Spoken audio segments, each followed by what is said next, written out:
다 같이 서신 채로 하나님 말씀 누가복음 17장 1절부터 10절까지 말씀 보도록 하겠습니다. 하나님 말씀은 누가복음 17장 1절부터 10절까지 말씀입니다.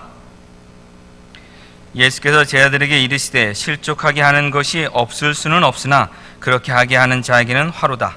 그가 이 작은 자 중에 하나를 실족하게 할진대 차라리 연자 맷돌이 그 목에 매여 바다에 던져지는 것이 나으리라. 너희는 스스로 조심하라. 만일 내 형제가 죄를 범하거든 경고하고 회개하거든 용서하라. 만일 하루에 7번이라도 내게 죄를 짓고 7번 내게 돌아와 내가 회개하노라 하거든 너는 용서하라 하시더라. 사도들이 주께 여짜오되 우리에게 믿음을 더하소서 하니 주께서 이르시되 너희에게 겨자씨 하나만한 한 믿음이 있었더라면 이 뽕나무더러 뿌리가 뽑혀 바다에 심겨라 하였을 것이요 그것이 너에게 순종하였으리라.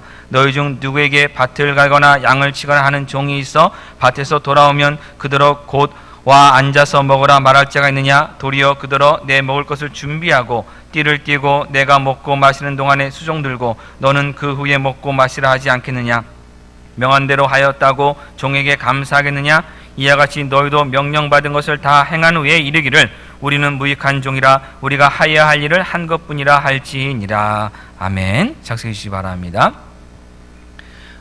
예수님께서 이제 십자가를 지시기 위해서 예루살렘을 향해 지금 가고 계십니다. 이 말은 예수님과 제자들의 이 땅에서의 만남이 채 6개월도 남지 않았다는 것을 의미를 하고 있습니다. 이제 얼마 있지 않으면 예수님이 십자가를 지시고 죽으시고 또 부활하신 다음에 승천하셔서 하늘에 올라가시면 제자들은 더 이상 이 땅에서 예수님과의 만남을 할 수가 없고 육체적인 어떤 가치 있을 수가 없는 것이고 직접 가르침을 받을 수가 없게 됩니다. 그래서 예수님께서 승천하신 이후에 제자들이 신앙생활, 그리스도인으로서 제자로서 살아가는 데 있어서 반드시 기억해야 될 그것을 지금 알려주기를 원하셨습니다. 그래서 오늘 이것은 우리에게도 매우 중요한 것입니다.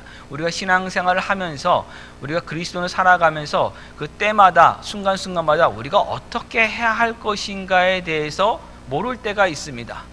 그때 이 오늘 말씀 여러분 기억하시면 아마 그 많은 모르는 것들 중에서 몇 가지는 분명히 오늘 말씀을 통해서 아마 정답을 찾을 수 있을 것입니다. 그리스도인이라고 하는 것은, 제자라고 하는 것은 예수님을 믿으며 따르며 예수님 말씀에 순종하며 예수님을 닮아가는 삶입니다.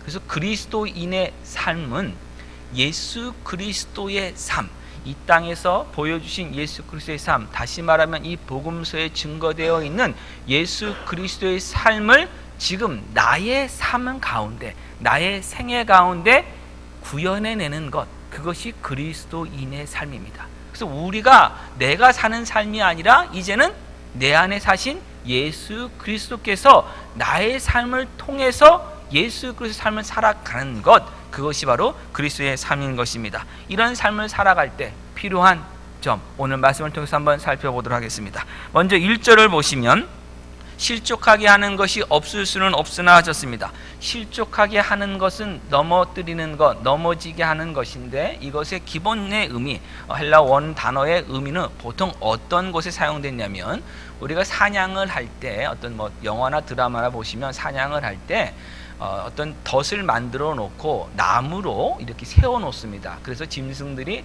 그 덫에 있는 먹이를 먹으러 딱 들어가면 나무 막대기를 넘어뜨리게 되고 넘어뜨리면 덫이나 그물로 이렇게 딱 잡는 이런 모습이 있습니다. 그렇게 덫을 할 때 사용되는 막대기, 그 의미가 바로 이 실족하게 하는 것의 의미입니다. 근데 이것의 영적인 의미는 무엇인가 하면 하나님 말씀대로 살지 못하게 하는 것, 하나님께 죄를 짓게 만드는 것이라는 것이 이 실족하게 하는 것의 의미입니다. 근데 이런 것이 실족하게 하는 것이 없을 수는 없다. 그 말은 있는 것이 당연하다는 뜻입니다. 우리가 지금 이 살고 있는 세상은 죄로 가득한 세상입니다. 아직까지 이 땅은 하나님의 말씀으로 언제는 구속함을 받지 못했습니다. 새하늘과 새 땅이 올 때만 이 죄 없는 세상이 되는 것이고 그 이전에는 우리는 지금 죄된 세상 속에 살고 있습니다. 그렇기에 이 죄로 가득한 세상에 살아가는 동안에는 누군가에게 상처를 주기도 하고 누군가에게서 상처를 받기도 합니다. 누군가를 넘어뜨리기도 하고 누군가에서 넘어지기도 합니다. 이 모든 것들은 사실 당연한 일입니다. 왜냐하면 이런 세상에 살고 있기 때문입니다. 예를 들어 보겠습니다. 운전을 우리가 할 때 내가 교통법규를 다 지키고 규정 속도와 차선을 지키고 안전거리를 유지하면서 운전을 하면 교통사고가 일어나지 않습니까? 그렇지 않습니다. 내가 아무리 법을 다 지키고 제대로 운전하더라고 하더라도 갑자기 옆에서 차가 튀어나올 수 있습니다. 또 그 차를 튀어나오는 차를 피하려다가 내가 핸들을 꺾는 바람에 그 옆에 차선을 내가 받고 나한테 들어왔던 그 차선은 유유히 그냥 앞으로 지나갈 때가 있습니다. 그러면 결국 나는 억울하게도 가해자가 될 수도 있는 것이 이 세상입니다. 내가 아무리 옳게 산 것 같고 내가 아무리 스스로 잘 산다고 하더라도 이 세상 자체가 아직도 구속함을 받지 못했기 때문에 죄로 가득하기 때문에 이런 갈등들이라든지 이런 아픔들은 어려움들은 있기 마련입니다. 사람들과의 관계도 마찬가지입니다. 세상 속에 살고 있기에 서로 간의 갈등은 발생할 수밖에 없습니다. 우리는 이런 사실을 인정해야 합니다. 신앙생활에서 이것을 인정하지 않으면 넘어지기가 쉬운 거고 또 넘어뜨리기가 쉬운 것입니다. 그래서 다른 사람들과의 관계를 세워나갈 때 지금 내가 살고 있는 그리고 그 사람이 살고 있는 이 세상은 아직도 죄로 가득하구나. 이것을 항상 기억하셔야 됩니다. 이것을 인정하지 않으면 무조건 다른 세상 또는 다른 대상이나 사람들에게 책임을 돌리게 됩니다. 예수님께서 다른 사람이나 세상에 책임을 돌리지 말라라고 하신 말씀이 실족하게 하는 것이 없을 수는 없으나 그렇게 하는 자에게는 화로다라고 지금 말씀하신 것입니다. 책임을 세상에 돌리지 말라는 겁니다. 세상의 환경에 돌리지 말라는 것입니다. 깨진 세상을, 이 세상의 그런 죄의 모습을 나를 방어하게 하는 변명거리로는 삼지 말라는 겁니다. 그것을 보고 다른 사람을 이해할 때는 이해의 도구로 사용하지만 그것을 나를 방어하는 도구로는 사용하지 말라는 겁니다. 한국에서 차세대 목회자로 이름을 날리던 목사님 한 분이 10계명 중에 7번째 계명을 어기신 것이 밝혀졌습니다. 그래서 섬기던 교회를 나오시게 되었고 얼마 되지 않아서 교회를 새롭게 개척하셨는데 많은 사람들이 모여서 지금 그 말씀을 듣고 있습니다. 설교를 워낙 잘하시는 목사님으로 알려져 있고 지금도 계속해서 부흥이 지금 일어나고 있습니다. 근데 그분이 하루는 설교를 하시다가 이런 말씀을 하셨습니다. 너무 깨끗한 사람은 가까이 하기 싫다는 겁니다. 여러분, 너무 깨끗한 사람 만나면 세상 말로 하면 뭐가 없지 않습니까? 그러니까 재미가 없는 것입니다. 그래서 하는 말씀이 저처럼 좀 흠이 있어야 인간미가 느껴진다는 이런 취지의 말씀을 하셨습니다. 그 말씀 자체는 여러분 틀린 것 아닙니다. 사실 맞는 말씀입니다. 이 세상을 보자면 한번 보세요. 여러분이 친한 사람들 한번 살펴보시기 바랍니다. 그들이 완벽하고 흠이 없어서 여러분이 그들과 친하게 지냅니까? 아니면 흠이 있고 그 흠이 있는 것을 알면서도 그 만나는 것이 좋아서 계속 만나고 계십니까? 우리는 보통 후자입니다. 그 사람이 온전하지 않은 거 압니다. 흠이 있는 거 아닙니다. 압니다. 그래도 그 흠에도 불구하고 만나면 좋은 겁니다. 만나면 재미있는 겁니다. 또 만나고 싶은 겁니다. 그게 사람의 모습입니다. 오히려요, 아무런 흠이 없는 사람 만나고 정말 깨끗한 사람 만나면 답답할 때 느낍니다. 여러분, 식사를 하는데 너무 깔끔을 떠는 사람들 만나면 기분 좋습니까? 어느 집에 갔는데 너무 깨끗해서 먼지가 하나도 없는 그 집을 가면은 부담 느끼죠. 왜 부담 느낍니까? 혹시라도 내 양말에 먼지가 붙었는데 놓고 간 다음에 이 사람 나 싫어할까 봐. 이런 모습처럼 오히려 부담 느끼는 것이 맞습니다. 그래서 우리가 이것을 바라볼 때는 어떻게 해야 되냐?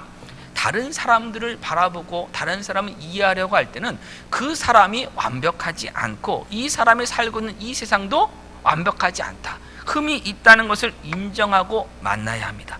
그러나 사람은 완벽하지 않습니다. 흠이 있습니다. 이 세상도 완벽하지 않습니다. 죄로 가득합니다를 나를 방어하기 위해서 사용해서는 안 됩니다. 하나님 말씀을 우리 자신에게 적용시킬 때와 다른 사람을 하나님 말씀으로 살펴볼 때도 우리는 좀 다른 시각을 가지고 나가야 됩니다. 차이가 좀 있어야 됩니다. 우리가 구원의 문제를 바라볼 때 내가 어떻게 구원받았는가? 하나님 말씀에 분명히 우리 구원에 대한 말씀들이 있습니다. 그 말씀을 나에게 적용시켜 보면 내가 구원받을 만한 자격이나 합당한 권리가 없음을 우리는 압니다. 돌아보면서 내가 어떻게 이 복음을 듣게 되었는가? 내가 어떻게 이 복음을 믿게 되었는가? 하나님을 믿게 되고 예수 그리스도를 믿게 되었는가? 예수님의 십자가 대속의 죽음이 나를 위한 죽음을 알게 되었는가? 아무것도 없습니다. 내가 지혜가 많았기 때문에, 내가 똑똑하기 때문에, 아니면 부모님이 열심히 기도를 해줬기 때문에, 모든 환경들이 그런 걸 인도됐기 때문에 내가 안 것이 아닙니다. 하나님께서 택하지 않으셨다면, 하나님께 부르시지 않았다면 나는 구원받지 못했다는 그 고백밖에 나올 수 없습니다. 그래서 구원은 전적인 하나님의 은혜라는 고백이 내가 받은 구원을 스스로 돌이켜 볼 때 나오는 고백입니다. 그러나 그것을 다른 사람에게 적용시켜서는 안 됩니다. 다른 사람, 저 사람은 꼴을 보니까 구원받지 못한 사람이네, 저 사람 그렇지, 하나님이 택하지 않았으니까 저런 삶을 살고 있지라고 생각해서는 안 되는 것입니다. 그들을 바라볼 때는, 다른 사람들을 바라볼 때는 하나님 저들도 구원하여 주시옵소서. 그리고 그들에 가서는 하나님께서 너를 구원하시기 위해서, 당신을 구원하시기 위해서 독생자 예수 그리스도를 십자가에 죽으시기까지 그 사랑을 보여주셨음을 선포해야 되고, 그 사랑을 믿으라고 독촉을 해야 됩니다. 그러니까 다른 사람을 대하는 것과 나를 바라보는 것이 말씀을 통해서도 달라져야 되는 것입니다. 농사 짓는 분들이, 농부가 농사 짓는 걸 한번 여러분 생각해 보겠습니다. 농사 질 때 가장 필요한 것 중에 하나가 뭐냐면 자연적인 조건입니다. 햇빛이 여러분 좋아야 됩니다. 때로는 바람도 불어야지만 농사가 잘 됩니다. 비가 때에 맞춰서 잘 내려야 됩니다. 구름도 가끔은 껴줘야 됩니다. 그런데 여러분, 이 햇빛이든 바람이든 비든 구름이든 이거는 주어지는 겁니다. 내가 만들 수 있는 것 아닙니다. 사람이 할 수 있는 것 아닙니다. 이건 전적인 하나님의 일반적인 은혜입니다. 은총입니다. 그러면 이런 하나님의 은혜를 이렇게 일반적으로 다 베푸시면 저절로 농사가 되도록 하나님 만드셨습니까? 아닙니다. 농부들은 땅을 갈아야 되는 것이고, 돌을 캐내어 버려야 되는 것이고, 그곳에 씨를 뿌려야 되는 것이고, 씨를 덮어야 되는 것이고, 또 거름을 줘야 되는 것이고, 또한 잡초가 나면 잡초를 뽑아야 되는 것입니다. 농부가 해야 될 일이 있는 거예요. 하나님은 그 은혜를 통해서 은혜를 베푸시는데, 그 은혜로 열매를 맺는데 우리가 그 안에 참여할 수 있는, 참여하라고 하는 그 책임까지 요구하셨습니다. 그냥 저절로 이루어지는 거 아닙니다. 우리가 나가서 열심히 살아야 되는 겁니다. 그런데 농부가 농사, 한 해 농사를 다 잘 졌습니다. 그래서 많은 풍성한 결실을 얻었습니다. 그러면 그 농부가 뭐라고 말하겠습니까? 정말 좋은 농부는, 정말 제대로 된 농부는 그때 자기 자랑하지 않습니다. 내가 남들 다 잘 때 열심히 일했으니 이모가 다 얻었다고 얘기하지 않습니다. 농부는 압니다. 무엇을 합니까? 햇빛의 중요성을 압니다. 비의 중요성을 압니다. 자신이 할 수 없는 것의 중요성을 압니다. 그렇기 때문에 뭐라고 합니까? 하늘이 도우셨다라고 얘기합니다. 하늘이 도우셨다는 겁니다. 농부가 일하는 거 아닙니다. 그럼 마찬가지입니다. 저와 여러분이 구원받은 사람으로 살아갈 때 하나님의 은혜를 받았기 때문에 그 은혜 안에 우리가 책임지며 살아가야 될 일들이 있습니다. 결실을 맺게 살아가는 일들이 있습니다. 그러나 그걸 보면서 하나님 앞에서, 또 사람 앞에서, 제가 이렇게 열심히 일해서 이런 열매가 많이 왔네요, 이런 일들은 많이 했네요, 자랑할 수 없습니다. 하나님의 은혜를 베풀어 주셨기 때문에, 하나님의 자녀로 삼아 주셨기 때문에 하나님의 자녀로 사는 것 뿐입니다라고 말할 것밖에 없습니다. 그것이 진정으로 은혜를 아는 사람이고, 그것이 하나님의 은혜 가운데 거하는 사람의 모습입니다. 그러면 이렇게 모든 것에 대해서 하나님의 하신 일뿐만 아니라 모든 것에 대해서 내가 나를 바라볼 때, 하나님 말씀 바라볼 때, 다른 사람 대할 때 이런 차이가 분명히 둬야 함을 우리는 이제 기억할 수 있습니다. 알 수 있습니다. 그러면 이제 어떻게 해야 되느냐? 가장 먼저 해야 될 것은 무엇이냐? 사람들과 관계 속에서 회개와 용서입니다. 이 두 가지를 우리는 항상 해야 됩니다. 우리가 누군가를 실족하게 했다면 그런 일 일어날 수밖에 없다라고 예수님 말씀하셨습니다.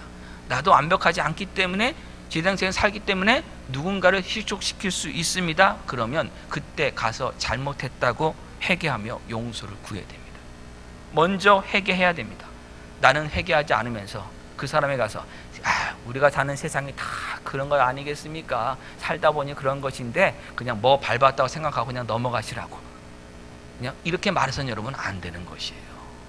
그때는요, 하나님의 사람들에게 살지 못했던 것에 대해서 미안합니다, 용서를 구합니다. 먼저 가야 됩니다. 나는 철저히 회개해야 합니다. 나는 먼저 철저히 회개해야 됩니다. 어쩔 수 없었다는 말 되지 않습니다. 핑계대지 않습니다. 실족하게 하는 자에게는 화가 있다라고 예수님 말씀하셨어요. 실족하게 하는 일은 있을 수밖에 없지만 그 일을 하지 말라는 겁니다. 그러면서 이 작은 죄 중에 하나를 실족하게 한다면 차라리 연자 맷돌을 메고 바다에 빠지는 것이 낫다고 했습니다. 맷돌이 요만한 맷돌이 아닙니다. 이 연자 맷돌은요, 소가 끄는 맷돌입니다. 엄청나게 큰 맷돌입니다. 그거를 메고 바다에 빠지면 여러분 어떻게 되겠습니까? 어떻게 되겠습니까? 예수님 왜 이런 말씀하셨습니까? 여기서 말하는 이 작은 자는 누구를 가리키냐? 신앙이 약한 자, 믿음이 약한 자는 의미도 가지고 있습니다만은 특별히 예수님 믿기 시작한 지 얼마 안 되는 초신자를 가리킬 때 쓰는 표현 중에 하나가 이 작은 자입니다.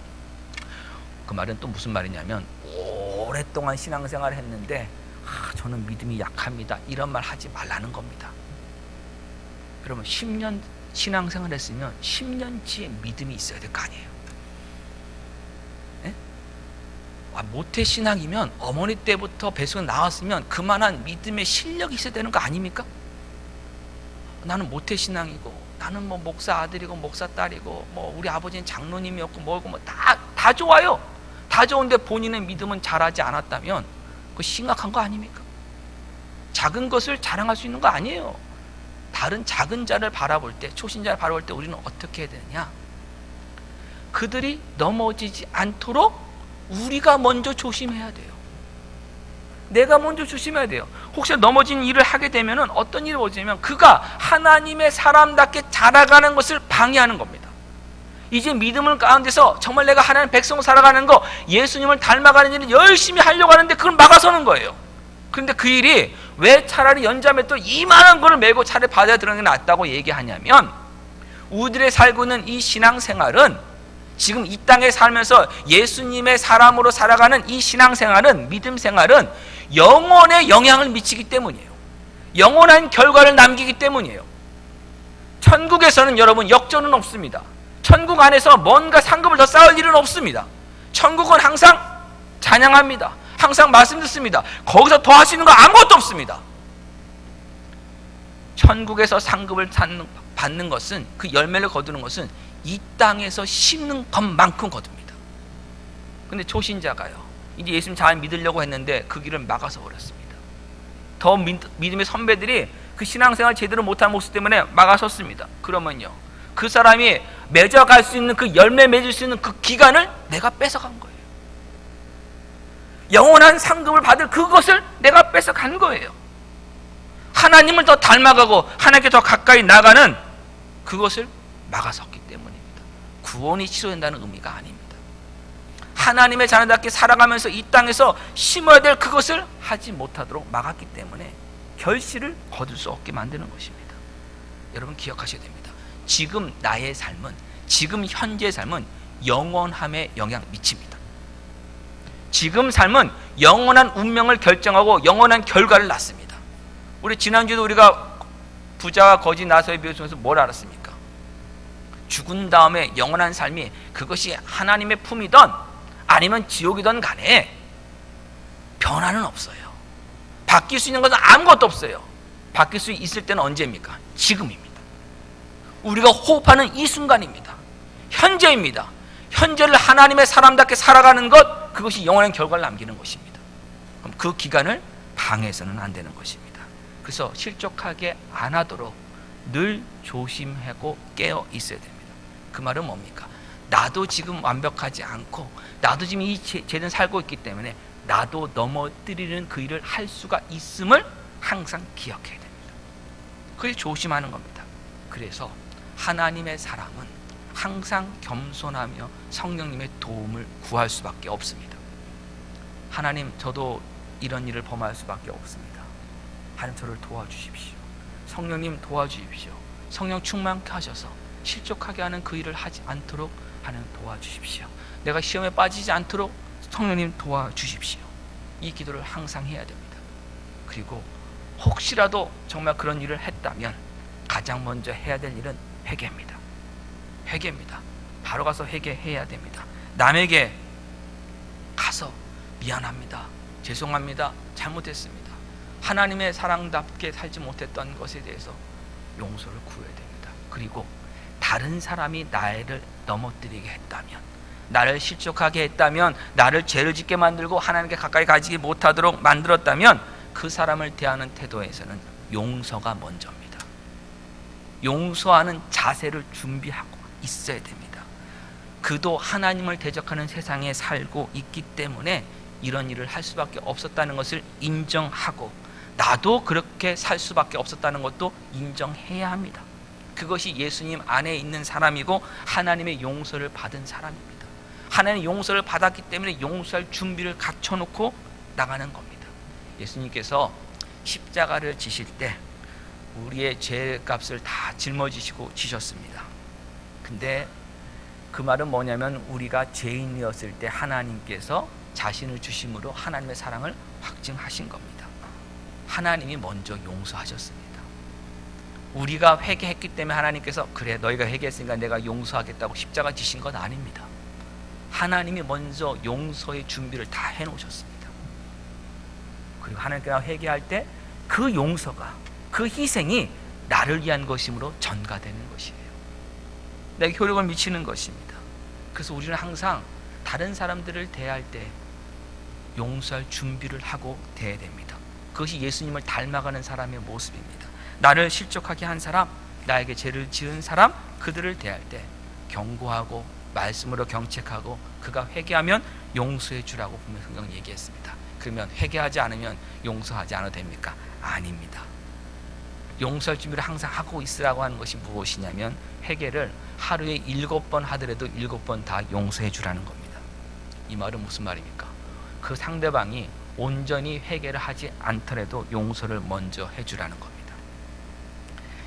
여러분이 하나님 앞에 나가서 하나님, 저 하나님께 죄를 지었습니다, 회개 기도하셨을 때 하나님이 혹시 이렇게 말씀하시면 어떻게 했습니까? 야, 내가 너를 아는데, 내가 너의 마음을 아는데 너는 지금 나한테 온전한 회개한 사람이 아니야. 내가 좀 더 지켜보겠어. 회개 열매가 좀 더 맺어지는 거 본 다음에 그때 용서해 줄게. 하나님이 그렇게 말씀하셨습니까? 아니면 하나님, 저 하나님께 죄를 지은 사람입니다, 하나님 용서하여 주시옵소서. 하나님께 회개 기도했을 때 하나님이 즉시 용서해 주셨습니까? 하나님이 즉시 용서해 주십니다. 하나님은 즉시 용서해 주십니다. 우리가 그 본을 받고 따라가는 삶이 그게 그리스도의 삶입니다. 화성에서 온 남자, 금성에서 온 여자라고 하는 그 책이 있습니다. 이제 조지타운 대학의 언어학자가 쓰신, 언어학 교수님이 쓰신 책인데, 남자와 여자가 서로 이렇게 갈등과 다툼이 나는 이유 중에 하나가 뭐냐면 서로 다른 언어 표현 체계를 가지고 있기 때문에 다툼이 난다, 이렇게 설명을 하는 것입니다. 근데 이것이 남자 여자 사이만 일어나는 것이 아니라 부모와 자녀 사이에도 참 많이 일어납니다. 예전에 성도님 한 분이 해주신 이야기인데, 이분의 아들이 초등학교 1학년에 이렇게 입학하게 되었습니다. 그때부터 뭘 하냐면 말대답을 더 잘하게 된 것입니다. 그때쯤 되니까 아이가. 근데 이제 미국에서 태어난 아이이기 때문에 영어를 잘하는 아이인데, 그래도 부모님 말고 이제 조부모님하고 같이 살았기 때문에 한국어도 곧잘해서 이제 한국말로 이렇게 얘기를 하고 있는데, 아들이 말대답하다가 그 엄마의 심기를 지금 건드게 된 것입니다. 그래서 운전하면서 뒤에 이제 있는 아들에게 너 지금 뭐라고 그랬어? 다시 말해봐, 이렇게 이야기를 했습니다. 이게 무슨 뜻인지 여러분 아시겠죠? 너 지금 뭐라고 그랬어? 다시 말해봐. 그러면 정상적이라면은, 성이라면은 어떻게 대답을 해야 되겠습니까? 어머니 잘못했습니다, 죄송합니다, 제가 말실수했습니다, 다시는 그러지 않겠습니다, 용서해 주십시오, 이렇게 나오기를 바라고, 너 지금 뭐라고 그랬어? 다시 말해봐, 이렇게 운전하면서 얘기를 했는데, 그 아이가 다시 말했습니다. 그 말대로 똑같이 다시 했어요. 어머니가 또 화가 났습니다. 그래서 뭐라고? 다시 말해봐. 아이가 또 다시 말했습니다. 너무 화가 나가지고 소리지면서 다시 말해봐 소리 질렀습니다. 그러자 그 아이가 울먹이면서 다시 말했습니다. 그래서 너는 그러면 어떡하냐, 다시 말하면 어떡하냐고 막 하니까 울먹울먹하면서 얘기합니다. 엄마가 다시 말하라고 해서 다시 말한 거라고. Say it again. 다시 말한 거라고. 미국식을 생각한 겁니다. 부모가 갖고 있는 그 언어 체계가 지금 다른 것입니다. 어른들 사이에서도 마찬가지입니다. 몇 가족이 모여서 바베큐 파티를 쫙 하고 있었습니다. 바베큐를 굽던 어머니가 옆에 있던 그 다른 그 아이 어머니한테 이렇게 얘기를 했습니다. 애들 먼저 먹이고 우리는 더 맛있게 해서 먹자고, 이렇게 얘기를 했습니다. 그렇게 말하는 이유 여러분 다 아실 겁니다. 그렇죠? 좀 더 기다리자는 거죠. 배고프지만 좀 더 기다리고 아이부터 먼저 먹읍시다, 이렇게 이야기를 한 것인데, 그 이야기를 들은 옆에 있던 어머니가 소리를 버럭 지르시면서 이렇게 말씀하셨습니다. 아니 어떻게 아이들에게 맛없는 걸 줄 수 있냐고 이렇게 소리를 지르셨습니다. 왜 그렇습니까? 갖고 있는 언어 체계가 서로 다르기 때문이에요. 부부 사이든지 간에 친구 사이든지 간에 실컷 싸우고 나면 마지막 결론이 대부분 어떻게 가느냐, 그게 그 뜻이었어, 그 말이 그 뜻이었어, 나는 이런 줄 알았지. 마지막 싸우고 나서 단어 뜻 정의 내리고 끝나는 경우가 우리 인생에 얼마나 많이 있습니까? 서로 다르다는 거예요. 그래서 20세기에 중반에 천재 철학자라고 불렸던 비트겐슈타인이 뭐라고 했냐면, 짐승입니다. 동물인 사자가 말을 할 수 있게 되더라도 사람과는 의사소통을 할 수 없다고 그랬어요. 이유는 사자가 갖고 있는 언어 표현 체계와 사람이 갖고 있는 언어 표현 체계가 다르기 때문에. 우리가 살아가고 있는 모든 언어는 다 마찬가지예요. 같은 한국 사람이고 같은 나이입니다만은 그분이 자라왔던, 사람마다 자라왔던 환경이 다르고 그 갖고 있는 언어의 능력이 다 달라요. 그래서 그것 때문에 나라는 것이 뭐냐, 동일한 말을 하고 있는 것 같지만 동일하게 들리지 않고 있습니다. 그러면 우리가 신앙생활 하면서 어떻게 해야 되겠습니까? 성도들 간에 대화할 때 여러분 어떻게 해야 되겠습니까? 세상의 언어를 가지고 살다가 이제 하나님의 사람으로 살기 시작했던 것 아닙니까? 그러면 세상의 언어를 아직 다 버리지 못했습니다. 하나님의 언어로 다 바뀌지 못했습니다. 세상이 말하는 사랑과 하나님의 사랑과 아직 이것이 대치가 일어나지는 않았어요. 세상이 말하는 용서와 하나님 말씀하신 용서와 세상이 말하는 섬김과 하나님 말씀 섬김이 지금 우리 안에서 혼용되어 있어요. 하나님의 말씀으로 지금 완전히 바뀌질 않았습니다. 하나님의 언어로 바뀌지 않았습니다. 그런 상황이면, 세상에서도 워낙 다른데 지금 신앙에서도 다 다르다면 하는 말이 서로 다를 수밖에 없는 거예요. 그러면 그 말을 들었을 때 곡해하는 것이 아니라 그럴 수도 있겠다, 그럴 수도 있겠다 하고 이해하려고 노력하셔야 돼요. 노력하시면서 그가 나중에 깨닫고 돌아오면 언제든지 바로 즉시 용서를 해줘야 돼요. 하나님의 언어로 바뀐 사람으로 사셔야 돼요. 하나님의 사랑이라는 그 단어가 어떤 사랑입니까? 세상에 말하는 사랑입니까? 하나님 말씀하신 용서가 세상에 말하는 용서입니까? 하나님의 용서로 바꾸셔야죠. 하나님의 사랑을 바꾸셔야 됩니다. 상대방이 그래서 회개한다고 말하면 즉시 용서해야 됩니다. 세상은 말할 겁니다. 야, 네가 지금 잘못하다 얘기하냐? 그게 진실한 건지 아닌지 내가 어떻게 믿을 수 있겠느냐? 좀만 기다려보고 확인해보고 내가 하겠다. 내가 네가 말하는 거 한 번 속지 두 번 속겠냐? 세 번 속을 수는 없다. 좀 더 기다려보겠다. 일단 두고 보고 정말 회개한 것이 확실하면 그땐 내가 용서해 주겠다. 여러분, 세상이 말하는 용서의 단어의 정의입니다. 근데 성경은 뭐라 얘기합니까? 예수님 뭐라 말씀하십니까? 하루에 7번 회개하면 7번 다 용서라는 겁니다. 그 말은 뭡니까? 즉시 용서라는 겁니다. 아침에 잘못했다고 와서 얘기를 합니다. 그러자 저녁까지 두고 보겠어요. 이게 아니라는 거예요. 그럼 그거 다시 용서 구하러 오지 않는 거죠. 아침에 용서 구하러 왔으면 그 즉시 용서하고, 가다가 또 잘못했다고 다시 돌아오면 또 용서하고, 또 용서하고. 여러분, 이것이 하나님의 단어입니다. 하나님의 뜻입니다. 하나님의 용서입니다. 이 명령대로 사는 거 쉽지 않습니다. 너무나도 힘든 일입니다. 오죽하면 예수님의 제자들도요, 너무 이거 힘든 일을 다 알았습니다. 그래서 성경은 뭐라고 얘기하느냐, 사도들이 예수님께 나와서 얘기했다고 그래요. 사도라는 표현 자체가 누가복음에서 앞부분에서 사용됐습니다만은 제자들에게는 많이 사용되지 않았어요. 제자들이만 나왔어요, 누가복음에서는.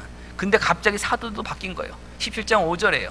그만큼 이들이 어렵다는 것을 지금 보여주고 있는 거예요. 와서 뭐라고 합니까? 사도들이 와서 예수님, 우리에게 믿음을 더하소서. 무슨 말입니까? 예수님 말씀대로 용서하는 건요, 이거는 보통 믿음으로 될 문제가 아닙니다. 정말 큰 믿음이 요구되는 일입니다. 큰 믿음을 더해 주시옵소서. 그것도 지금 당장 더해 주시옵소서. 지금 더해 주지 않는다면 말씀도 하지 마시옵소서 하는 그런 뜻도 들어가 있는 거예요.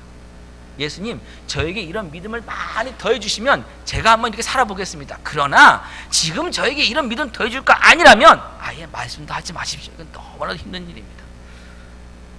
우리 살면서 그런 기도 안 합니까? 하나님 앞에 그렇게 하지 않습니까? 하나님, 이 문제 해결해 주지 않으면서 더 이상 저에게 요구하지 마세요. 제가 주일날 교회 가서 예배 한번 드리는 거, 그것만 해도 저에게는 아주 큰일 하는 거예요. 하나님, 제가 찬송 드릴 때 한 번이라도 더 불렀으면 그것만은 괜찮은 겁니다. 저에게 더 요구하지 마세요. 이걸 해결해 주신다면 모를까? 그렇지 않으면 더 요구하지 마세요. 그런 기도 안 해보신 분, 그냥 손으로 한번 저기 해보십시오. 쉽지 않은 겁니다. 우리가 지금 이 제자들의 모습을 그대로 지금 살고 있는 거예요. 그때 예수님 뭐라고 그러신 겁니까? 믿음의 크기가 중요한 것이 아니다 하는 거예요. 믿음이 적어서 못하는 것도 아니고 믿음이 크다고 쉽게 할 수 있는 일이 아니라는 겁니다. 믿음의 분량의 문제가 아니라 믿음의 성격, 믿음의 대상이 중요하다고 예수님 지금 말씀하셨습니다. 겨자씨 하나만한 믿음이 있었다면 씨는 아무리 작아도 생명이 있습니다. 생명력이 있는 믿음이 중요합니다. 살아있는 믿음이 중요하지 씨의 크기가 중요한 것이 아닙니다. 믿음의 크기가 중요한 것이 아닙니다. 물론 살아있는 믿음이 크면 좋죠. 믿음의 은사를 받아서 더 큰 믿음 받으면 더 좋습니다. 그러나 용서하는 사람이 되는 것, 용서하는 것에는 그 큰 믿음 필요한 것이 아니라 생명력 있는, 다시 말하면 생명이신 예수 그리스도를 믿는 그 작은 믿음만 있어도 용서할 수 있다는 겁니다. 용서할 수 있다는 거예요. 용서 못한다는 핑계를 대지 말라는 겁니다. 믿음을 더해주자면 난 용서할 수 없습니다. 핑계를 누구에게 되는 겁니까? 하나님께 되는 거죠. 하나님이 이 여자를 만들어주지 않았으면 내가 이 선악과를 먹었습니까? 아담이 핑계댔잖아요. 누구에게요? 하나님에게요. 하와도 얘기했잖아요. 하나님이 이 뱀을 만들지 않았으면 내가 이걸 먹었겠습니까? 하나님께 핑계를 대잖아요. 용서? 하나님, 저 용서할 수 없습니다. 그런 사람 살 수 없습니다. 하나님 믿음을 더해 주셔야 용서합니다. 왜 하나님께 핑계 대시는 겁니까? 왜 하나님께 핑계 대시는 겁니까? 핑계 댈 수 없다는 겁니다. 믿음의 분량의 문제가 아니라 정말 살아계신 하나님을 믿느냐, 그게 가장 중요한 것입니다. 겨자씨만한 믿음이 있다면 이 뽕나무들로 뽑혀서 바다에 심기라 해도 심겨질 것이다 라 했습니다. 이제 우리 하나님이 우리에게 주신 상식을 좀 동원할 때입니다. 뽕나무가 뿌리채 뽑혀서 바다에 심기면 그 뽕나무는 어떻게 됩니까? 죽습니다. 죽습니다. 그렇기 때문에 내 집에 만약에 뽕나무가 좋은 뽕나무가 있습니다. 그러면 이 뽕나무들어 뿌리채 뽑혀서, 다시 말하면 아무것도 남지 않아서, 뿌리로 남았으면 다시 뽕나무가 나올 수도 있는데 나는 어떤 거 남지 않고 온전히 다 그 좋은 뽕나무가 만약에 바다에 던져진다면, 죽는다 그런다면 그걸 간구할 사람 누가 있겠어요? 그걸 믿을 사람 누가 있겠습니까? 근데 믿음이 있다면, 작은 믿음 있는 사람이라면 내가 죽는 그 자리에 하나님이 가라고 해도 내가 죽어도 나를 부활시키신 그분이 나의 하나님이시기에 부활의 주 하나님을 믿기 때문에 그 죽음의 길에 순종하는 거예요. 그게 믿음입니다. 뽕나무가 순종해서 바다에 심겨졌는 이런 터무니없는 일들이, 온전한 희생의 일들이 이 작은 믿음 가운데서 일어나는 것입니다. 믿음은 자신을 희생하게 만드는 일에 나를 순종시킵니다. 믿음은 나 자신을 희생시키는, 그래서 내가 다 죽는 그 일에 나를 순종시킵니다. 아무리 작은 믿음이라고 하더라도 말입니다. 그래서 믿음의 사람을 이렇게 한번 정의를 내려봤습니다. 내 마음에 심겨진 하나님의 말씀을 이 세상에 심는 사람, 그게 믿음의 사람. 하나님 말씀에 야, 이 뽕나무를 바다에 던져라, 네 것을 다 희생하라고 해도 네가 죽어라, 자기 자아를 다 부인하라고 말씀하셔도 그 말씀을 붙들고 그 말씀을 이 세상에, 이 왜곡된 세상에, 이 죄된 세상에, 나를 삼키는 이 세상에 심는 사람. 그래서 내가 이 세상에서 다 삼키움 받아 한 것 같고, 내가 다 넘어진 것 같고, 이 세상이 다 에워싸도 그 에워싸움이 나를 영원히 죽이는 것이 아니라 하나님께 나를 부활시키셔서 영원한 승리를 주신다는 그 믿음으로 사는 사람, 그 진정으로 하나님의 사람들이고 또한 믿음을 심는 사람들입니다. 용서하는 삶, 회개하는 삶, 예수를 믿는다면 우리는 그 믿음을 심어야 합니다. 우리가 용서하고 회개할 때 세상은 우리 비웃습니다. 바보라고 얘기를 합니다. 우리 믿음 보이지 않습니다. 바다에 뽕나무 하나 심어놔도 그거 보이지 않습니다. 하나님은 그런데 그 심은 그 작은 믿음을 통해서, 다 사라진 것 같은, 이상에 삼킨 것 같은 그 믿음을 통해서 하나님은 하나님의 영광을 나타내십니다. 그것을 우리가 붙들고 가는 것입니다. 믿음을 심다는 것은 하나님께 철저히 맡기는 것입니다. 하나님께 온전히 순종하는 것입니다. 하나님께서 내 삶과 내 인생을 친히 이끄시고 계시고 나와 함께 하고 계심을 여러분 지금 믿으십니까? 그렇다면 지금 심으십시오. 믿음을 삶에 심으십시오. 모든 관계에 심으십시오. 내가 희생하고 내가 드러나지 않고 내가 손해를 보고 내가 억울한 그곳에 믿음을 심으십시오. 그리고 심을 때는 지금 심은 결과를 하나님께서 하나님의 때에 거두도록 하신다는 것 기억하시며 심으십시오. 지금 당장 거두겠다고 하지 마십시오. 가까운 미래에 거두겠다고 하지 마십시오. 우리가 해야 될 일은 지금 믿음을 심을 때입니다. 그리고 그 우리가 심은 믿음은 이 세상은 다 죽은 것처럼 보여도 영원한 하나님 나라에 갔을 때 하나님의 상급의 열매로 다 우리에게 돌려주십니다. 그걸 보고 가는 겁니다. 하나님 말씀 지금은 심을 때입니다. 내 삶에 심을 때입니다. 믿음으로 내가 회개할 것 회개하고 믿음으로 상대방이 회개하면 그 마음에 들지 않더라도 내 마음에 들지 않더라도 진정한 회개인지 의심스럽다 할지라도 즉시 용서하는 것 심으십시오. 심는 겁니다. 용서는 심는 겁니다. 용서는 마음에 들지 않아도 심는 겁니다. 회개할 마음 없어도 저 사람 나 회개보고 받아주지 않는다고 생각해도 가서 심는 겁니다. 해야 할 일을 할 것뿐이라는 것 강조하는 말씀이 주인과 종의 비유로 말씀하신 겁니다. 어떤 주인에게 종이 있습니다. 밭을 갑니다. 또 양을 칩니다. 근데 일 마치고 집에 들어오면 네가 밭에서 나를 위해서 열심히 수고했구나. 너 없으면 나는 아무것도 안 된다 하면서 수고했다. 이리 와서 밥을 먹고 좀 쉬어라 할 주인이 있겠느냐는 거예요. 그렇지 않다는 겁니다. 어떻다는 겁니까? 와서 내 식사를 더 채로 놓으라는 겁니다. 주인은 집에서도 종으로 살라는 겁니다.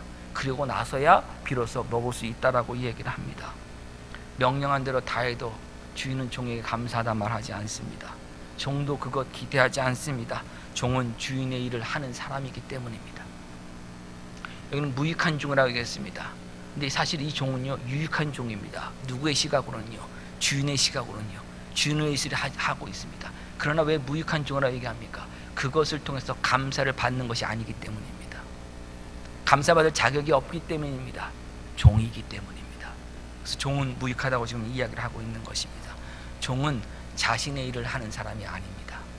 주인의 일을 자신의 일처럼 하는 사람이 바로 종입니다. 그렇기에 그 일을 했다고 감사받지 못합니다.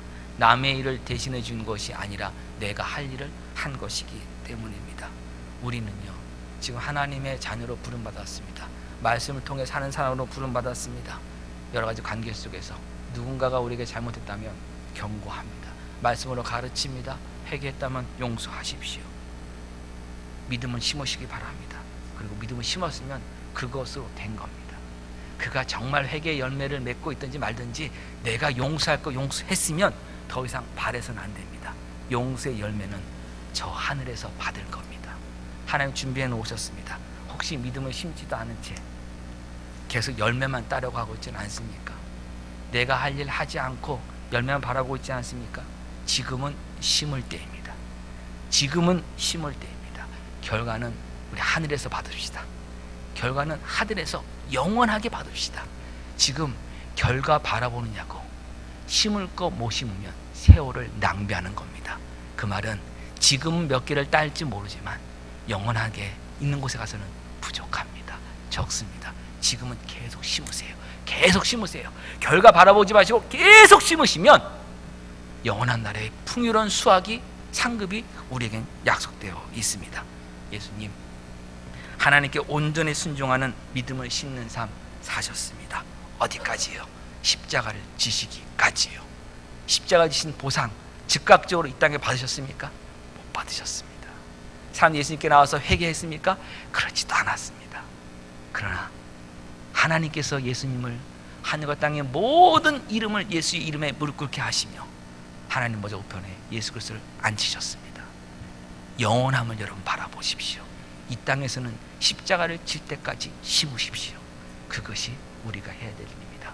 근데 우리 하나님은 주님은 너무 좋으신 분이시기 때문에 우리를 끝까지 섬기신다 했습니다. 여기 말하는 이 주인의 모습이 우리 하나님의 모습은 아닙니다. 우리가 종의 자서 사는 것은 우리가 할 것이고, 주인의 모습은 어떤 주인이신가, 그것만 말씀 살펴보고 오늘 말씀 마치겠습니다. 누가복음 12장입니다. 누가복음 12장 37절. 주인이 와서 깨어 있는 것을 보면, 이제 종이 깨어 있는 것입니다. 그 종들은 복이 있으리로다. 내가 진실로 너에게 이르노니 주인이 띠를 띠고 그 종들을 자리에 앉히고 나와 수종들리라. 이게 우리 하나님이십니다. 하나님은 선하신 주인이십니다. 선하신 주님이십니다. 세상은 이런 주인이 없습니다. 하나님은 이런 주인이십니다. 그러나 우리가 바라볼 건 무엇입니까? 하나님 앞에 저는 무익한 종입니다. 말씀대로 심을 뿐입니다. 그런 종의 자세를 가지고 이 땅을 삶을 살아가시면 정말 선하신 우리 주님이신 우리 하나님께서 영원한 상급으로 우리에게 풍성히 채워주십니다. 그날을 바라보면서 지금 삶 열심히 심는 삶 사시길, 심는 책임을 다하시길 주님의 이름으로 간곡히 부탁드립니다. 기도하겠습니다. 하나님, 은혜 주심을 감사합니다. 심을 것이 있는 인생이 되게 하여 주셨습니다. 믿음을 심을 수 있도록 우리에게 믿음 주셨습니다. 하나님의 은혜 베푸심을 심을 수 있도록 우리에게 날마다 은혜 베풀고 계십니다. 하나님, 우리는 이 땅에서 영원한 열매를 거둘 수 있는 것 어떠한 것도 심지 못했던 죄인들이었습니다. 독생자 예수 그리스도의 보혈의 공로로 우리에게 알게 하여 주시고 믿음을 주셔서 믿음을 심을 수 있게 해주시고 영원한 열매를 거둘 수 있게 하여 주셨습니다. 하나님, 지금 우리가 믿음을 심을 수 있는 것, 해야 할 일을 할 수 있는 것, 할 일이 있는 것, 그것이 바로 하나님의 자녀된 복임을 알고 이 복을 놓치지 않고 우리 삶의 현장에서 말씀 붙들고 믿음을 심으며 끝까지 달려나가는 저희 모두가 되게 하여 주셔서 저희 삶에 믿음이 심어지는 그런 증거들이 계속해서 일어날 수 있도록 하나님 역사해 주시고 함께하여 주시옵소서. 언제나 하늘의 나라와 영원한 하나님만을 바라고 나가는 믿음의 소유자로 이 땅을 살아갈 때 흔들리지 않도록, 넘어지지 않도록 성령 충만케 하여 주시고 성령님 도와 주시옵소서. 예수님의 이름으로 기도합니다.